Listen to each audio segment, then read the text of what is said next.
Ito guys, nagbaktas tayo. Naglakad tayo. Grabe, sobrang putik. Kumakapit sa tsinelas. So guys, pakita ko sa inyo guys kung ano, kung gaano dito kahirap pag umulan. Kasi nga wala pang ano, graba. Wala pang buhangin, kaya yun. Oh, doon nga, yung lalaking sira. Grabe. Sinira talaga ng ulan, ng tubig eh. Para ng ano. So yun, yan ang tulay. Ang original tulay ng Samar. So andito ako, nagbaktas ako, papunta ako sa Santo Niño. Yan. Pag dito, madulas to. Ang sapa yan.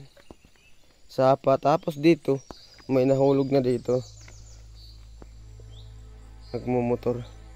Diyan, nahulog dyan. Dahil sa dulas, yun, kasi nga, hindi pantay yung pagkagawa ng tulay na to. Kunting mali lang, hulog talaga. Kita nyo yan guys, sobrang putik. Sobrang putik. Ganito talaga ang buhay sa probinsya. Sipag lang pero may makakain. Buti nga dito sa probinsya, pag sabihing mahirap, pag mahirap may nakakain yan. Sa Manila, pag sabihin mahirap, wala yang makain, hindi yang kompleto makakain. Kasi nga,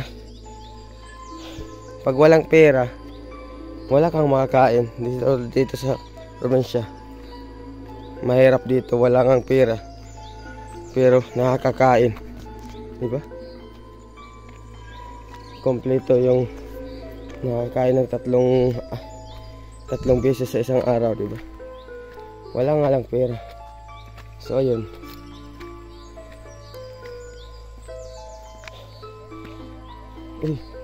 Guys, mayroon tayong nakitang magalang kopra. Sir!